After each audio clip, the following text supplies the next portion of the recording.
औज़ुबिल्लाहिमिनश्शैतानिर्रजीम बिस्मिल्लाहिर्रहमानिर्रहीम। नाज़रीन, अब्दुल फ़ताह उडो हाज़िरत ख़िदमत है प्रोग्राम मुंहिंजा सवालात। नाज़रीन, बिल आख़िर गॾियल मुफ़ादन वारी कौंसिल में जेको 6 केनाल कढण वारी जेका रिथ आई उनखे रद्द कयो वियो आहे ऐं अक्सरियत राय सां इनखे रद्द कयो वियो आहे। उन खां पोइ जेको आहे सो काफ़ी जेको पाकिस्तान पीपल्स पार्टी उहो क्रेडिट पाण खणण थी चाहे। जेके उनजे मुखालिफ़ जेके तंज़ीमूं आहिनि, मुखालिफ़ जेके सियासी जमातूं आहिनि, वकील आहिनि, उहे चवनि थियूं त इहो क्रेडिट असांजो आहे ऐं असांजी बदौलत जेको आहे सो केनालनि वारी जेका रिथ आहे उहा रद्द थी वई आहे। हाणे जेको आहे सो इन वक़्तु जॾहिं इहो मामिलो हली रहियो हो उन वक़्तु पाकिस्तान पीपल्स पार्टी ऐं जेको आहे सिंध जे अवाम में काफ़ी हिकु क़िस्म जी वछेटूं पैदा थी वियूं हुयूं, इख़्तिलाफ़ात बि काफ़ी हद ताईं पैदा थी आहे, जिन सोशल मीडिया ते तव्हां ॾिठो त काफ़ी हिकिड़ी नाराज़गी हुई, हिकिड़ो गैप जेको आहे सो उहो पैदा थी वियो। ॿिए पासे जेको आहे सो मुस्लिम लीग नून चाहे थी त इहो क्रेडिट जेको आहे सो उहा पाण खणे। इन जे लाइ हिकिड़ो असांखे ॿुधायो वियो आहे, असांजे ज़रिए ॿुधायो आहे त वज़ीर आज़म हाउस में हिकिड़ो अहम इजलास बि थियो आहे, जंहिंमें सिंध जा जेके अहम अॻवान हुआ, सिंध जा अहम रहनुमा जेके मुस्लिम लीग नून सां वाबस्ता हुआ, उहे बि उन इजलास में शरीक हुया ऐं उन्हनि जेको आहे सो हिकिड़ी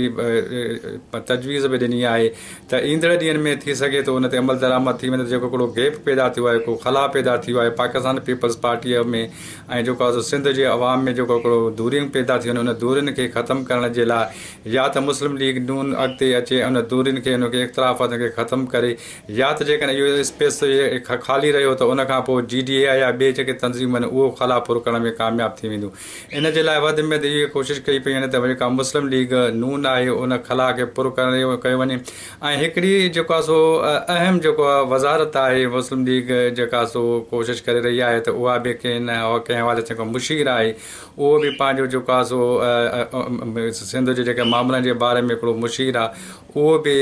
तव्हां जेको आहे सो सिंध मां खयो वञे। मुस्लिम लीग नून जो उहो माण्हू जेको हूंदो ऐं उनजो बि थी सघे थो कुझु ॾींहं अॻिते हली जेको आहे सो नोटिफिकेशन वग़ैरह बि जारी थी वञे। ऐं हिन वक़्तु जेको आहे सो जंगी हालात जी सूरत लॻी पई आहे, छो त पाकिस्तान जो ऐं इंडिया जे दरमियान कशीदगी आहे। थी सघे थो त उन खां पोइ मामिलो जीअं हलंदो थी वञे त इन जो जेको आहे सो नोटिफिकेशन बि जारी थी वञे।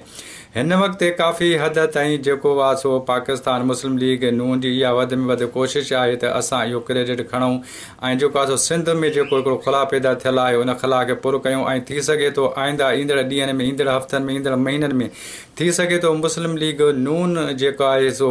GDA, छो त माज़ी में बि GDA हिन सां गॾु रही आहे ऐं जेके ॿिए जेके क़ौमपरस्त जमातूं आहिनि या ॿिए जेके सिंध जूं जेके सियासी जमातूं आहिनि या सियासी अॻवान आहिनि पाकिस्तान पीपल्स पार्टी खां अलावा, उहे मुस्लिम लीग नून सां हमेशह गॾु बि रहिया आहिनि माज़ी में ऐं हुकूमत में बि उन्हनि सुठो साथ ॾिनो आहे। त थी सघे थो अॻिते हली करे उहे पाण में मुतफ़िक़ थी सघनि। जेकॾहिं माज़ी ॾिठो वञे त माज़ी जेको आहे सो पाकिस्तान पीपल्स पार्टी जो हुजे या मुस्लिम लीग नून जो, उहो काफ़ी जेको आहे सो सुठो न रहियो आहे। ख़ासि करे 90 जे ॾहाके में जेकॾहिं ॾिठो वञे त हुननि में सख़्तु इख़्तिलाफ़ात हुया। 2000 जेको आहे सो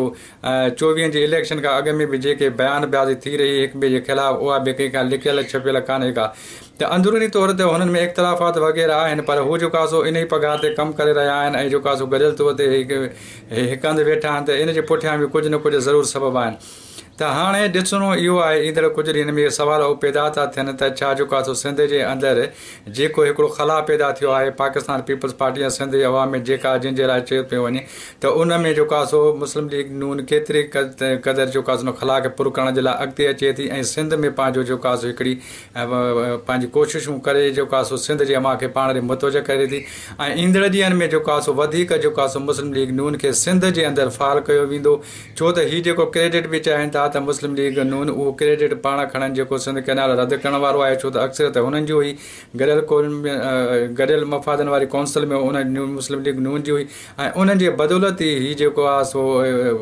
जेको रिथ आई उहा रद्द थी आहे। त इन सां गॾु पंहिंजे मेज़बान अब्दुल फ़ताह उडो खे ईंदड़ प्रोग्राम ताईं ॾींदा इजाज़त ऐं ईंदड़ ॾींहंनि में असां ॾिसूं था